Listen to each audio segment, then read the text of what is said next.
Hi, I'm Hallie, and I want to welcome you to the Odd Life Podcast.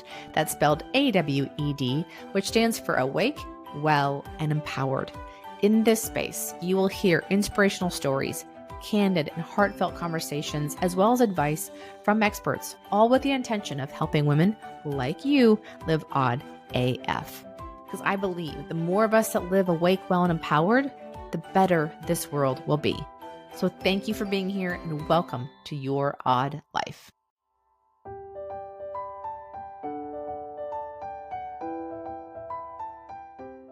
Hello, everyone. Welcome back to another episode of the Odd Life Podcast. Today, I have two guests. My first time having two people on at one time.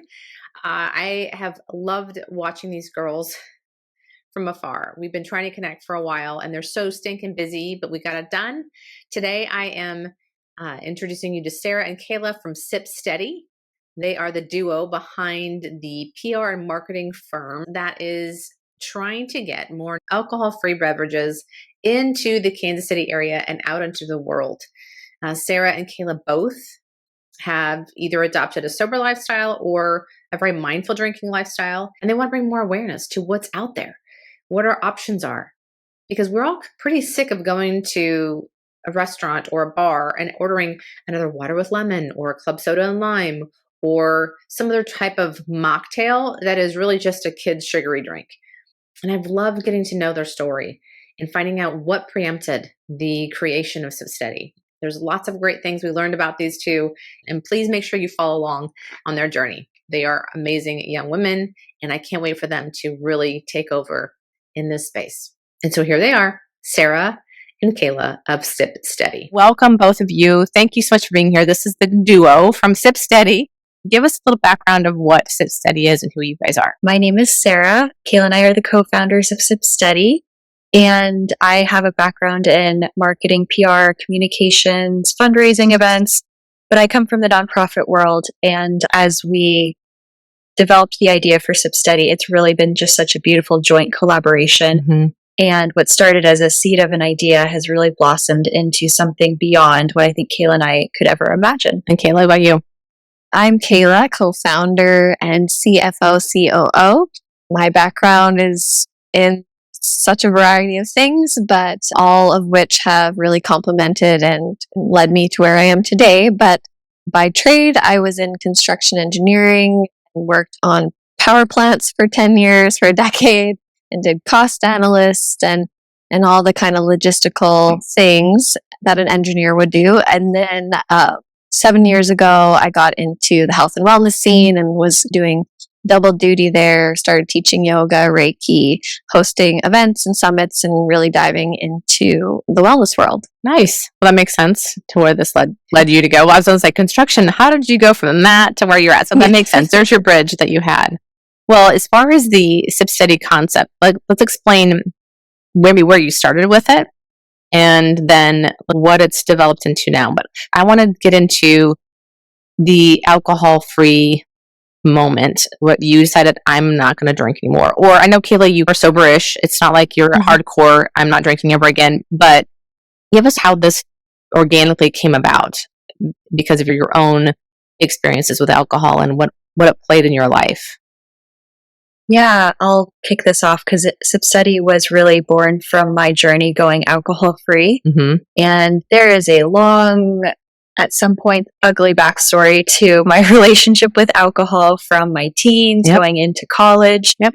And the bulk of my 20s, let's just get real. Like most of my 20s were spent struggling with the inability to moderate. And I never labeled myself as an alcoholic. I don't think I fit that criteria. It was always terrifying to think of that identity. And I went through enough counseling and realized that at the root of my issue with drinking came down to social anxiety, and there was a history of some childhood trauma. And when you look at the people who struggle with any kind of substance abuse disorder or addiction, there's usually that root of trauma. And so that was true for me. And so I should have gotten sober and gone alcohol free years ago, but I just wasn't ready. And I couldn't imagine navigating life without alcohol to kind of bolster your sense of self-confidence when you're interacting with other people. And so I would go through all of the motions of trying to moderate. And oftentimes I succeeded. And I think my family and friends, they knew that every now and then Sarah would slip up and have one too many and get like too drunk at the family function or the friend's wedding or the reunion. But that moment where I really awoke to going alcohol free for good was almost exactly 2 years ago. I just celebrated my 2-year sober-versary. That's And awesome. Congrats. thank you. I woke up hungover. Unlike the, a dozen other times that had happened and being like, oh, I'll never drink again. It was like a light switch had flipped on. And there was some more, context to that. My husband and I are not from the Kansas City area. We had moved here for his work right before the pandemic in 2020. And we had started to build this really phenomenal community. And Kayla was one of the first really phenomenal female friendships that I made here. And I just had this aha moment of, am I going to keep repeating the patterns of the past and knowing that they're going to give me the same results? Or if I change this one thing, what else will change as a result? So that's my going alcohol-free story and how SipSteady has been inspired by it. We were seeing a lot of explosion of growth of the non-alcoholic beverages and these amazing products all over social media, and that just wasn't being translated into the real world. And so Kayla is a mindful drinker, and I want her to tell her perspective. But as we would come together at her house and just as with our friend group, she was always the biggest ally and supporter of bringing these fun products wherever we went to try and sample. And we really wanted to see the proliferation of these products even more, especially translated into the real life, because anyone who is alcohol free or taking a break or sober can relate to, it gets really old really fast. Just have Coke products or lemonade, iced tea, soda water with lime as your only options to have when you're going out and living life. And so we posed the question of what would it look like and how could we use our skills, our background and experience to help these amazing products reach more people, because we are the people that want to see this movement grow too. Very cool. And then Kayla, tell me your story a little bit. Yeah. So my part, or the things that I really take from how SipSteady all started, was we are a year old as of August. So last August is when we officially launched. Okay. And earlier last year, I remember Sarah, maybe it was in March or April, she, was chatting, and she's a manifester, if anyone's into human design, and I am too. We're actually very similar. And so we just love throwing ideas out there. And she said, what do you think about the name SipSteady? I don't know what it's going to be, but like, what do you think of it? And at the time, I remember being like, I don't know. Not sure what it feels like for me. But then, like she said, with her journey, and then we came together to have a mastermind just to help each other in our own pursuits. And she brought it up again, like, I'm really feeling drawn to SipSteady. I want to use my skills to help get these brands awareness, and how we were bouncing back and forth on ideas of what that could look like. My personal journey with alcohol has been interesting. I'm from Canada originally, and we start drinking young. And I don't know if that's everyone in Canada, but where I grew up, we would go to the baseball field in the 7th grade and we'd be drinking. And I was always quite an observer. So I'm not like a lose my inhibitions kind of drinker. I'm more of an observer. It makes me a little bit more chatty, but for the most part, I'm kind of pretty steady. Pretty steady for the most part. So when I dove into the wellness world about 7, 8 years ago, and it's when I moved to Kansas City, actually. I got transferred for work from Canada to LA in 2014.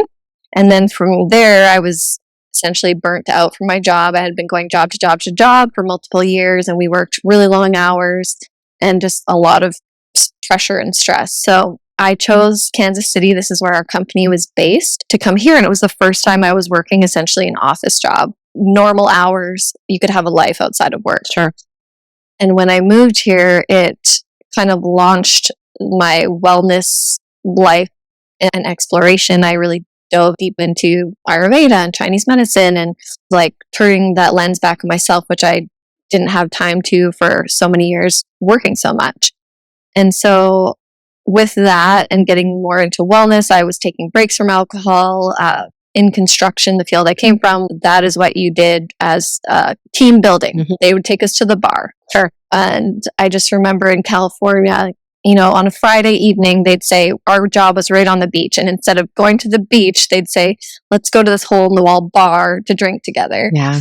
And I was like, no, I'm not doing that. That's the last thing I want to do. So after getting into wellness and I'd take a month off at a time or just a couple weeks on and off with alcohol. I've never been a huge drinker during the week. It doesn't, so for me, I call myself a mindful drinker. That's just a way to put a label on it. I don't drink that much, and it wasn't necessarily a substance thing. For me, it's more so what emotion is coming out for me when I reach for the drink. And that's what I go through day to day.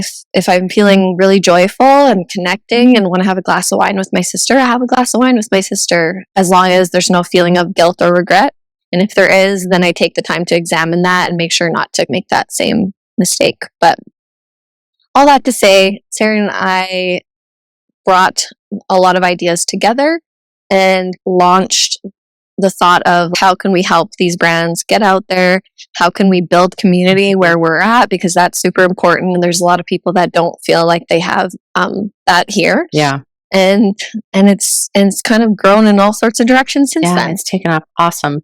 Before I get into all this, though, I want to ask, though, how did choosing to go maybe more mindful drinking or being sober, how did it change your life? Let's start with you, Sarah. How did it change your life? What are some things that you dramatically saw change for you once you went sober? And this isn't necessarily a chat to convince people to go sober, but I also want people to see a real life, what it looks like on the other side. If they're questioning it, if they're wondering, I just want to give them a real life example of what life looks like and how it feels to be living a sober-ish life from your perspective. So the best way that I can describe it for me, from my personal experience, is that going alcohol-free is like living in Technicolor.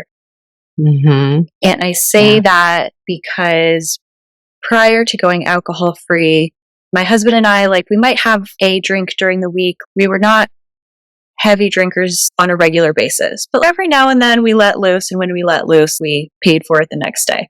And I think that's actually very relatable to so many people who don't think that their drinking is problematic, because perhaps it's not. Perhaps they don't feel like it's holding them back at all, which is their perspective and that's their journey. And when I removed alcohol from the equation entirely, it really forces you to confront all of your emotions, like the good, the bad, the ugly, how you're feeling in the moment, but also how do you feel about yourself? And for me, it has been really liberating. And I started to realize how much attachment I had to the idea that I needed alcohol to be funnier, to be more interesting, to connect with people, to enjoy whatever it was that we were doing on the weekend or in the evenings or on vacation. And so you unlearn how to go through all of those experiences without it. And you realize that not only do you tend to enjoy them even more, yes, they feel differently. And at first, they might even feel a little bit new, strange, and uncomfortable. But you feel them so much more clearly, intentionally, and intensely. And they don't get blurry. And you don't have to wake up the next day being like, wait, what did I say? Or I don't remember getting home. What's this pizza box doing here? You know what I mean? And that feeling of having your weekend mornings back, or maybe your full weekends altogether back, you can do so much more. And so it's just really ignited unprecedented levels of focus and motivation and creativity. And I find myself just feeling like I'm learning who I am in the most exciting ways. And I don't want to make it sound like it's all sunshine and roses, because there's still stress and there's still the realities of real life. We were just talking before about, the recent loss that my family has had. And so we've had to deal with mourning and grief, and whether it's financial stress or work-related stress or all of the complexities that come with being married, or, whatever that is, it's still, real life is there.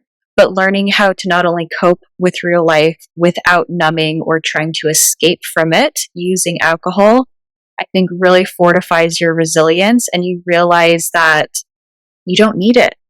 You really don't need it. And it gives you so much more peace and that deep well of self-confidence that you can handle no matter what comes your way without trying to escape from it or try and heighten the experience. Because I find that I still wouldn't mind hanging out at like a dive bar. Like, bars are not triggering for me.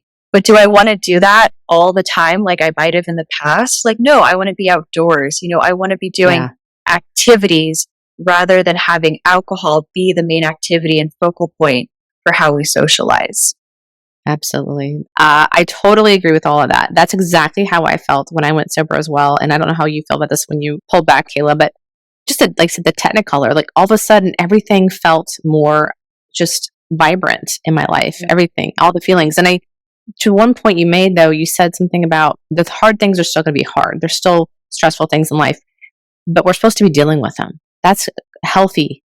We're supposed to feel stuff. Yeah. And we're such a society that does not want to feel anything. It's going to be tough. And I now look forward to handling those things on an even keel and feel like I've got a much better grip on my mental health, that I can handle those things better. I think when I drank alcohol, I was just numbing all the good stuff too. So when you said that, I was definitely feeling that same way when I quit too. Kayla, did something that for you, what changed for you when you pulled back from it?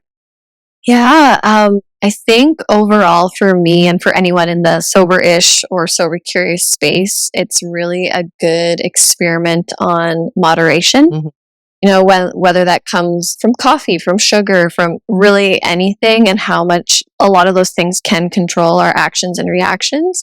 And so that's been one aspect. But in a totally other sense, I'm a Sagittarius. I live for adventure and exploration. So every day I want to wake up feeling my absolute best. And for all the business girls and guys out there, anyone who's like reaching for their dreams, we're listening to the podcast, we're doing the work, we're going for our walks, we're having that clarity every day so that I can perform my absolute best, so that I get closer and closer to whatever those dreams are, has been the most significant for me. And I think I speak for Sarah with that too, is like, we have a fire and we are here to make big moves. And when we wake up feeling 100 every day, we are able to get there quicker. Yeah, I totally get that.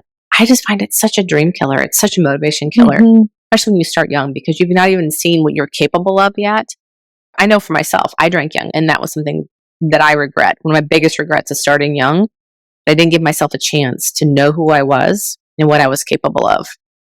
So I totally agree with that point, for sure. That's what's so exciting about, this movement happening, and predominantly in the Gen Z kind of department, because we are seeing that even when I'm around my friends with kids that are, graduating high school and going into college, they're not excited about drinking. And it's such a lens, because we're looking back on what we did at that age, like, what? That's all we wanted to do. And the fact that they have a different approach and they're just kind of living their life in a completely different way. Not everyone, but some, is really exciting. It's really, inspiring to see. Yeah, they're being very intentional about their lives and choosing what they want to go do. It's really refreshing with this younger generation. I've even seen some of them going back to flip phones because they don't want to have a smartphone in their hand and have all that access to all the social media stuff. I'm like, amen to you. Like, I know, like, I couldn't do it. I need to have all my stuff. I think it's pretty cool. But you mentioned this, Sarah. You guys were together talking about when Kayla trying to provide drinks that are celebratory, but not necessarily the boring old, club soda and lime, whatever. What took this from a conversation to a business idea? I know there's a lot of women out there that maybe have an idea, but then to take it to the next level is a whole nother ball game. Kind of give me the lowdown on how this went from idea conversation to actually putting it into action and creating this. Well, so it kind of comes back to that mastermind that we had, but I'll definitely credit Sarah for really putting it in motion. She, after we spoke, she went all in and she got the LLC and started the Instagram and pulled all those resources together to form that foundation. And then I think where I come in is I had some experience working with brands before. I've done some influencer things. I've made contacts and whatnot. She's and gone so viral several times. We've Do your horn, come honey. together. We came together. I mean, we really like work like this. Like she's here and I'm here, and then we crisscross and we switch spots, and then we switch spots, and we really like naturally flow very well together. And so, but I will say Sarah kicked us off, and then from there we've just been putting our heads together, and we both have so many ideas and so many things that have contributed to where we're at right now. Yeah. So Sarah, tell me, you had the idea. Was it just because you were at a pain point? I think sometimes a lot of things become companies or become a brand or whatever because you had a moment, okay, I'm sick of feeling this way, and you turn your pain into some kind of positive thing. Is this kind of where the idea of SipSteady, you're like, I'm sick of going to the bar and having a glass of water. This sucks. Was that close to what you were feeling at the time? Oh, 100%. Once I was a few months into my sobriety, I was like, I'm going to own this. I carried so much shame around my drinking. And it was something that I probably put off quitting alcohol because then I would have to admit that I had an issue with it, like that I had a problem. And so the idea of SipSteady, I believe everyone, when they give themselves the time and the stillness and the opportunity, these seeds of whether you call them like divine inspiration or these universal whispers, whatever that may be for you, our inspiration can work magic within our subconscious. And so, as Kayla said, I guess I kept having this idea, SipSteady. And I was like, that's kind of catchy. It's kind of cute, given my background. And to piggyback off of what Kayla was saying, I believe that everything that I've done previously in my life, and if you look at my resume, you're like, gosh, like you're kind of like all over the place. I worked at a child advocacy center doing education and speaking to kids. Then I worked at a anti-human trafficking nonprofit for several years, right under the CEO, who was an incredible mentor. And she probably gave me an MBA in nonprofit and business management. Yeah. And then I worked at a mental health startup that surprisingly was kind of a toxic work environment. And I learned everything not to do when trying to run a company. So I've had these experiences that were building off of one another and really teaching me and opening my eyes into the world of entrepreneurship. And I learned, I think, one of the biggest lessons in entrepreneurship for anyone who's interested or anyone who thinks that they have this idea being kicked around their brain, that number one, if you don't like the first iteration or your first product launch or your first market offering, then you've launched too late. If you're not embarrassed by it, like a few years later, like you've launched too late. And that time-old metaphor of you need to build the plane while you're flying it, I find to be actually one of the best pieces of business advice that I've heard and that I feel like we've enacted with SipSteady, because I had never worked for a marketing agency. I had worked with organizations that hired marketing and PR agencies and noticed what worked really well and the pet peeves that came with it as well. And so building SipSteady was really putting all of our combined experience into action and taking that action, because previously, and Kayla is also similar, we've started a lot of our own things in the past. I ran a blog for a while, interviewing amazing women that I felt inspired by. For a brief period, I ran an online clothing store. And so I started like all of these drips of building my own business, but I always had this deep-seated belief that if I was going to be an entrepreneur, I really felt like I needed an equally strong, if not stronger, business partner, because I know that I operate best when I'm accountable to someone else, because that's where I thrive, because I'm a reformed people pleaser, but I still have that drive that if I'm working with a shared goal and having to be accountable to someone else, then it just like the ceiling of possibility comes off. Yeah. And that was Kayla. I love that. I love that. And I think that's so important that you made a recognition of this, is that all the things you did before, at the time, maybe you felt like, oh, this isn't the right fit. This isn't the right fit. And you gave yourself maybe some grief about it, or you felt shame about how this didn't work out.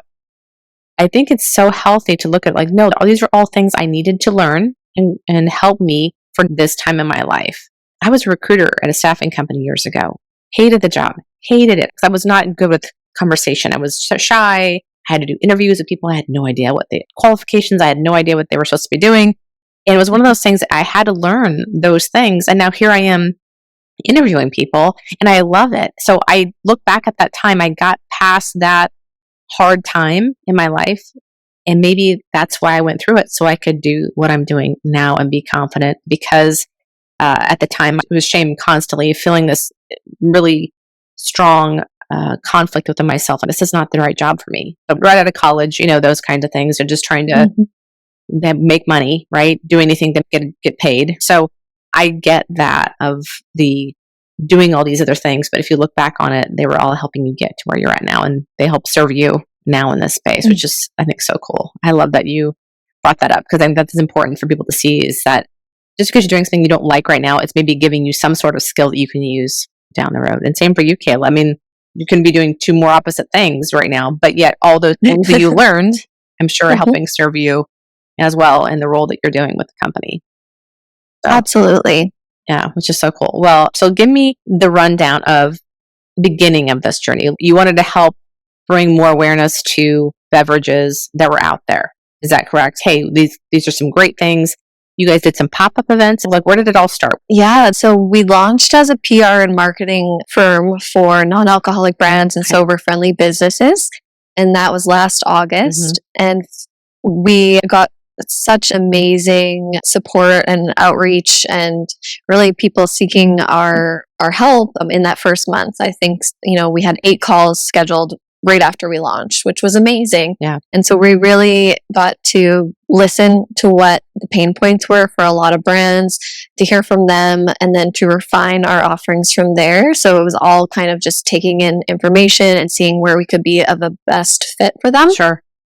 But Sarah and I both have backgrounds in events, and we wanted to increase our brand awareness, but also show up for community. So we did start doing events in December of last year. Yeah. We did a SipSteady social lounge, which was a tasting lounge that people could come in every Friday in December. And we had, I think, over 20 different products, and they could kind of pick like a tasting menu and taste all the things, because we know that these products aren't necessarily cheap. They're an investment. Yeah. And you want to know, what you're in for. So that's where we started with our events, and that was leading up to January, which we held a large dry January event called Dry Vibes. We partnered with Drew of the Gem Collective, and she's based out of Philly, but she has ties to Kansas City. She lived here for a bit, so it was really special to kick that inaugural event off here. Yeah, that was so cool. And I think what I've loved about it is the energy and what I've seen. And again, I've only been watching it from afar from social media, but this isn't like it's some boring thing. You guys have DJ and music and lighting, and the atmosphere is super cool. And you would never know this isn't a normal bar. This is just a cool place. And I think what I've loved seeing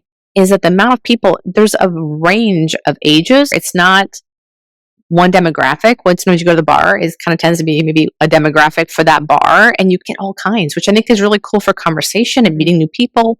What have you found that you've enjoyed from hosting these kinds of events? What have you seen that's been an unexpected kind of joy of doing it? Well, I just want to say thank you for recognizing that, how we portray these alcohol-free events and our whole brand ethos is to really emphasize that. So whether you're totally sober, soberish, or taking a temporary break, it is that Technicolor vibrance. And so you see that in our branding, and you see that in our events. And just like you said, like, we love seeing who shows up to our events, because we never know who's coming. And it is totally all demographics, ages. We've had someone from like the KC Chamber of Commerce come. We've had people from all different ethnicities and backgrounds, whether they're alcohol free for religious purposes or health reasons. And so it really runs that beautiful spectrum of, hey, they're looking for community that isn't reliant on alcohol as like that social lubricant. And the conversations that we have with people just come from such a genuine source of authenticity and people's openness to share whatever they're comfortable with. Like, oh, like, what brought you in here?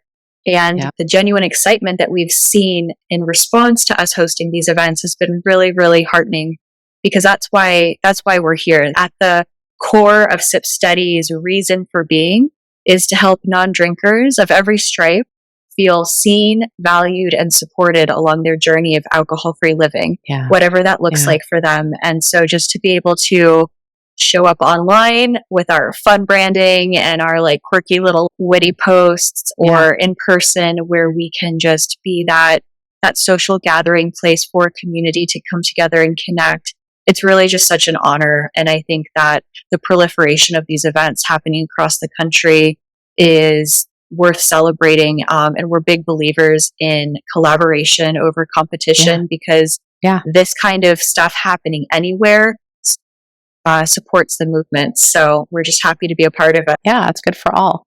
Any struggles that you've come across that you weren't expecting? Anything that's been a kind of roadblock that you've had to get past, that you've had to work on? I'll just speak from my personal perspective. You know, running a business at this scale, you know, it's uncharted territory. And so I think for me personally, it's that almost daily battle is too strong of a word, but there are just so many decisions to make on an hourly basis. And because you've never done anything like this before, there's no roadmap. And so while we are building the blueprint for how to do a lot of things, and we've been honored to work with some incredible brands and help them achieve those milestones, whether it's through social media management or getting placed at incredible venues or concerts, etc. I think the personal struggle that I find myself working through on a continuous basis is just maintaining that confidence and maintaining that you don't want to second guess everything that you're doing. But when you have these expectations and you're like, oh, why is XYZ not coming into fruition? Or, why is there maybe a little bit of a slowdown, or what could we be doing differently? It's just learning how to grow a business. And I think for anyone in any industry, that comes with its own set of unique challenges and a whole lot of questions that you don't know where to find those answers. And so you work through it and you do the best that you can. I'm so grateful and thankful to Kayla every day, because where I might feel like I don't have a good grip on something, that's where she's really strong. Or where I'm going into outer space with like 100 things that SipSteady could be doing. She's like, let's come back to like what's actually going to move the needle. So that recalibration, I think, is so important. Kayla, what do you think? What are our struggles? I know. I was trying to think of it. I think what comes to mind for me is knowing that having boundaries for both of us, so that we can keep a clear mind, try and keep up with our fitness, our wellness, our feeling good and feeling centered, so that we can be completely focused in business, is a great concept. And yes, sometimes we're there, but the reality is, being a startup, like there's weeks that we work till 9 p.m. every single night. We work a lot of weekends, and I don't think there is a balance, or maybe the balance is in the imbalance, where it's knowing that sometimes we're putting in a lot of hours. For anyone that is starting a business, whatever that looks like on social media, like, yes, there are events that we don't sell enough tickets to that don't end up making sense. Yes, there are things that it seems like everything just goes well and everything's flourishing, but we get a lot of no's before we get a yes, like hundreds of no's before we get a yes. And so it's just constantly showing up, constantly putting things into action and finding that North Star. Like Sarah said, we even have to constantly come back together, make sure we're on the same page and working towards the same thing. And so roadblock wise, I would just say, being that the sober movement it's just continuously building. I think a lot of brands didn't necessarily price events and a big marketing budget to start. And I think in 2024, we're going to see that shift. But just where we're coming from, we speak to a lot of people wanting to create content for brands, wanting to host events. But at the end of the day, we all have a mortgage, we have rent, we pay for food, and there needs to be an equal exchange there. And so I think part of that roadblock is just everyone in this business right now is navigating what 2024, what's this going to look like in the future. Is it worth the investment? Is it worth the time? Is it worth the money? I do think that to that point, it's unprecedented as far as what this movement's all about. And brands are hesitant to spend the money because they don't know for sure. But that's where that why for you guys, it has to be so strong, because you have to keep fighting for it, even though, let's say, some brands you love working with are just, we can't. But knowing your worth and knowing your why is strong enough, you know the vision that you have, and to stick with it. And eventually those brands probably will come back because they'll realize, oh shoot, we kind of missed the train. We need to get back on this thing. And I think it's so important that you guys have each other, because I can only imagine it's easier just to go, oh, you're frustrated. Is this worth it? And to have each other in this situation, I think is really cool, because you get a chance to help keep each other. Like when one's down, one can go, hey, let's go, we're good, and vice versa. But I can only imagine what it's like to try and convince brands, no, this is the space you want to go down. And I think just for the mental health of our society, I think it'd be a fantastic investment. You would think that it's pretty glaring we're struggling, and if we can focus on a healthy alternative, why not put money towards that and be on the leading edge of that in the industry, rather than the same old football ad and the same old backyard barbecue full of Bud Lights. I'm looking forward to seeing who the brands are. They're going to kind of lead the charge. I do want to say, I think if we were to put it back on ourselves for all that, knowing that financials might be a holdup for some, part of what we get to do, which I think is the best part, is we get to problem solve and be super, super creative in our approach to what makes the most sense both for us and for them. And how is it a win-win-win? So the consumers are winning, the brand's winning, we feel like we're winning as well. And so that's kind of part of the best, best part of what we do. Yeah. Do you feel like the Midwest is adopting this? Yeah. Fairly quickly? I think we are getting there. And that is definitely a mission of Kayla and I's, to put Kansas City on the map as being in the forefront of this movement. Of course, LA and New York City are way ahead of the curve, but the number of liquor stores that have been creating more space on their shelves for incredible NA products and NA spirits, NA meaning non-alcoholic spirits, and ready to drink cocktails, NA cocktails. We don't like saying mocktails because the word mock kind of already lowers it in the person's mind.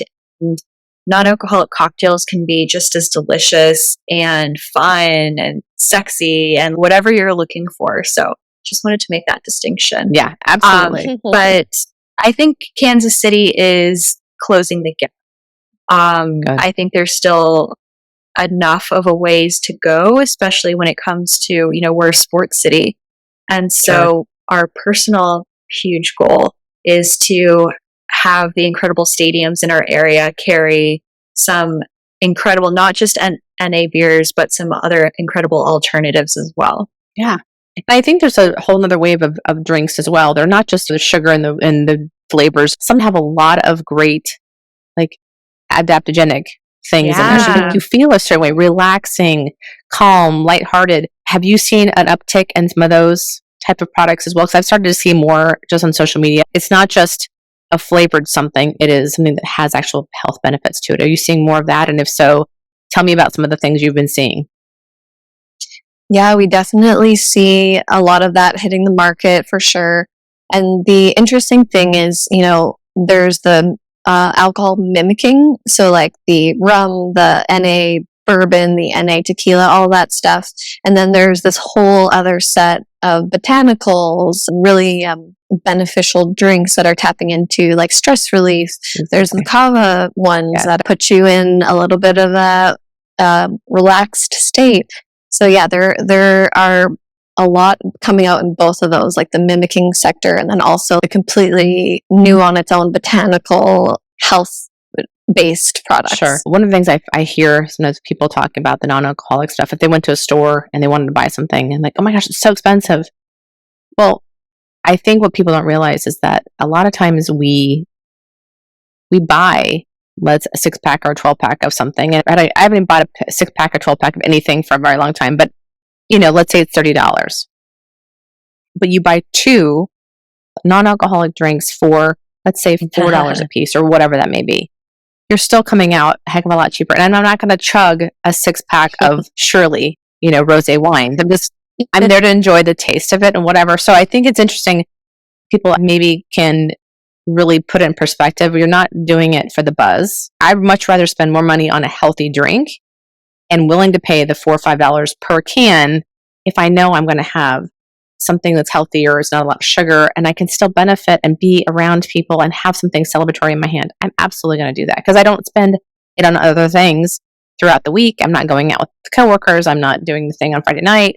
And I think that sometimes it's just a mental block people maybe go through when they look at comparing. It's not comparing apples to apples, it's apples to oranges for sure. And what you're getting out of it is much more healthy for you. So for me, I think it's worth the extra $1 to spend or $2 on something that's going to make me feel better. And I'm not going to have a hangover the next day. So I think that's maybe a hurdle that I see from my perspective that maybe people have to get past is it's not an even playing field when you're looking at those things. So hopefully people can recognize that when they're out and about and realizing, oh my gosh, this is going to cost me what? Like, yeah, but think about how you're going to feel, think about what's in it. It's definitely different. It's kind of like organic versus non-organic food, right? Organic's much more expensive, but at the same time, you're going to feel a lot better. It's better for you. There's a long-term effect of this. It's much better for you than the short term. So I just, my 2 cents on the whole thing. I don't know if you see that same thing, if that's an argument you get a lot of times from people when they're looking at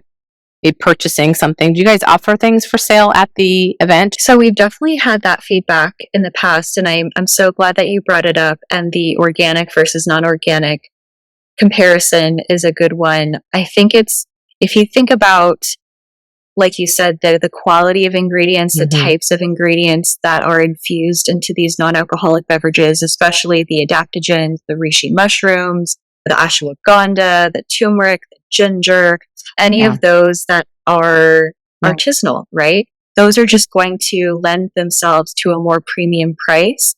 But with that, I like to say that like you are investing in your connection to the present moment. And so instead of, having like the junk food of beverages, which might be like the normal light beer that you have to down a lot of to get that dopamine hit or like that feeling, investing in maybe it's going to be smaller, but hey, you're going to have this beverage delivery experience where you get the flavor, you get the taste, and you get all of those yummy nutritional benefits, and you don't get to lose touch with the present moment and the vibrant connection that you're having, and you're not dimming your experience. What is the vision for SipSteady? Like, what's next? What do you see in the next 6 months, and what's kind of your long-term vision for SipSteady? Are we there yet? I don't know. I'm sure it's all unfolding. Like you said, you're building the blueprint as you're flying the plane, but tell me what you have. Like, what are your goals for SipSteady for the next 6 months, and then what's the vision long-term? Gosh, I feel like that could be a whole conversation in and of itself. I think when SipSteady was created, one of like the biggest visions that I had for the company is you see the mega dollars that are just thrown at big alcohol, right? The Super Bowl ads, the pink marketing, all of the very glamorous, whether print or television advertising that big alcohol has. I was like, I want to help bring all of this glamour, the sophistication, the excitement, the beauty of marketing and advertising that's been used for big alcohol and divert it towards the non-alcoholic beverage industry and the movement in general. So when it comes to events, we want to keep building up our repertoire so that like a SipSteady branded event, whether we're in collaboration with someone else or not, or if it's our own, that people come to expect that they're going to have an incredible experience sans the alcohol. And it's going to be elegant or refined or like super funky and fun. And we want to help shift people's mindsets away from the stigma against if you don't drink alcohol, something's wrong with you. Or if you don't have alcohol, at a big party or festival or music, like you're just not going to have as much fun. So to answer your question, from my perspective, I think really starting to just build upon the snowball effect that we've already seen happening with the number of doors and opportunities that have found us that we're very grateful for. But, how do we get these drinks into stadiums? Like we said, how do we continue to elevate our events and make them bigger and better? And as much as it might seem like it's all coming together online or from a distance, like we get a lot of no's because some bigger companies that, I'll let Kayla talk about Dry Vibes, but our multi-city event that we're having, and it's going to be the biggest Dry January event this country has ever seen, just point blank. That requires, some impressive sponsorship funding and some really cool partnerships. And I think we know we're going to get there because that's what the demand is telling us. And so it's just, again, helping these larger companies who have the marketing dollars to help move the needle. And by partnering with us, it's letting them see the numbers and helping them see the value for their brand in aligning with this movement.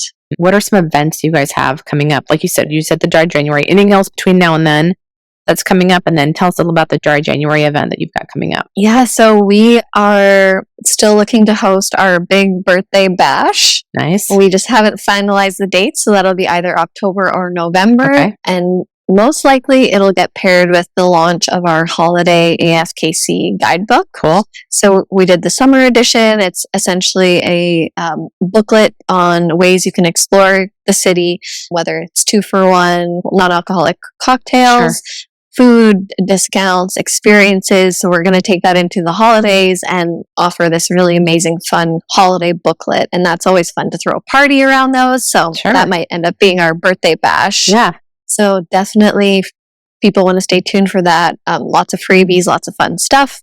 And then in January, our Tri-City Dry Vibes event will start in Philadelphia on the 6th. And the following weekend on the 13th will be Kansas City. And the following weekend on the 20th will be Houston. Sweet. So that is going to be, each city has its own theme. Our theme this year is sober travel, but each city we really want to celebrate what that city is known for. So with Kansas City, we are a prohibition, speakeasy, nighttime, jazzy place. Yeah. And so shifting that with the non-alcoholic lens and how can we allow people to feel alive and free within that nighttime sexy theme, we'll say. Yeah.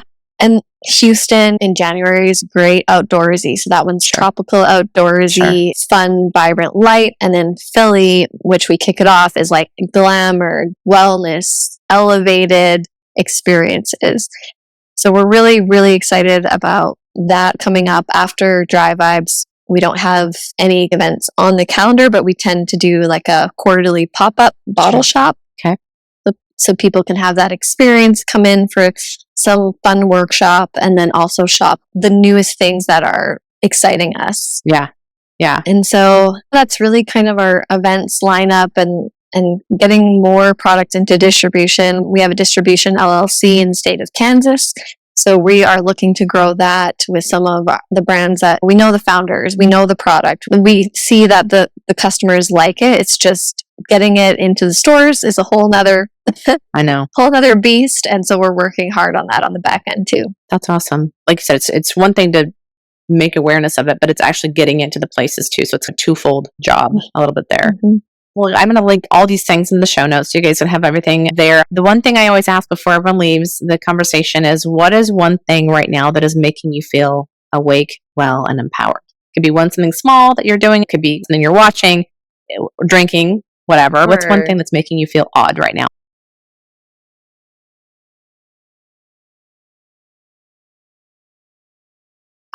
So I'm terrible with like keeping up morning routines.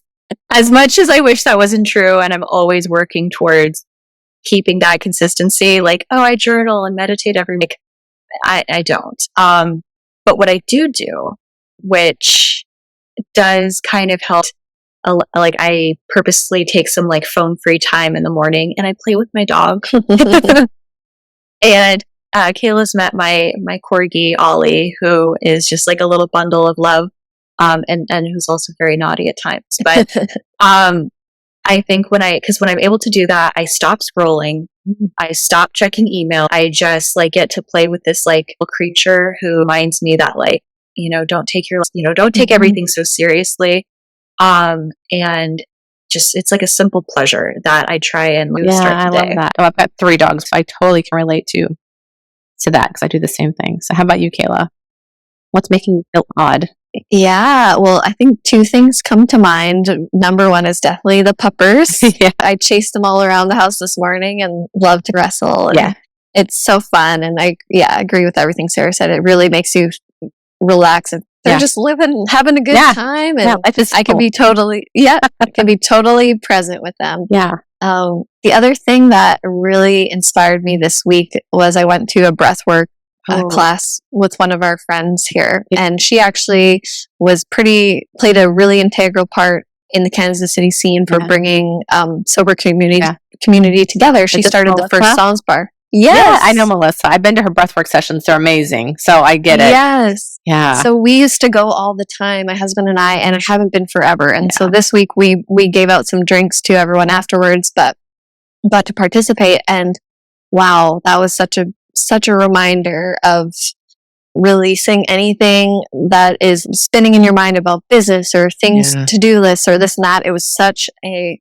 freeing moment and just really reminded me, like Sarah said, like life doesn't have to be so serious. You just take it one step at a time. And the connection to the body, how important that is internally. And just listening. So that for me really inspired me this week. That's awesome. I love that. Breathwork is one of those things that's like, it's going to be kind of intense, but man, when you're done, you feel like like, I just feel like the runner's high almost when I'm done. It's amazing. Yeah. I highly recommend on top of the world. Yeah, you are. It's like you just pumped your body full of just all these amazing, like happy chemicals or something. I don't know. It's also, it can be tough for people at the end too. It brings up a lot of stuff, a lot of emotional stuff, but it's good. It's good to get all that stuff out. So I need to get back to it too. I haven't seen Melissa in forever, and I need to get back to. Is it Tuesdays? She does it Tuesday evenings, right? Tuesday is her last one outside next week. Yes, I gotta get to it. I know, but finally the weather's beautiful to go do this. I need to go do it while it's nice. So well, that's awesome. I love hearing those things. You guys, thank you so much for doing this with me. I'm so thrilled for both of you and what you're both doing, and to watch young women like yourselves take this on and to be an integral part of this community. I think what's super important about this whole thing is that you're not doing it in a cocoon. You're doing it within the community, and you're trying to make Kansas City a better place because of this. And it's going to be super cool to see this down the road, where we see Kansas City being one of the places that this originates, and how important this has been. Yes, how important this has been to the movement of offering alcohol-free beverages. And I'll be the first one in line at the Royal Stadium, Chief Stadium, when they have all the non-alcohol drinks. I'm like, I know the girls that helped to make this happen. I'm looking forward to seeing all this happen for you guys. And I just thank you so much for being here. And I cannot wait to meet you guys in person someday when I get to one of your dang events. So we'll get there eventually. But I'm just so grateful for this. And I just want to support you all however I can to get this done. Thank you so much. So thank you for having us. Oh my gosh, you guys. This was awesome. So fun. All right. So nice to meet you guys, and we'll talk to you soon. Thank you again for being here. I am so grateful for your time. And if you liked what you heard, please head to where you listen to podcasts, rate and review so we can be found by other people. Please share on Instagram, your social media channels, wherever else you go, so we can reach as many people as possible so they can meet these amazing women and hear these conversations. If you'd like to connect further, you can find me over at my website at HallieSawyer.com or on Instagram. I am usually going to be at Hallie_Sawyer or The Odd Life, which is this podcast specific Instagram account. All right. Have a great day, everyone. And we'll see you soon.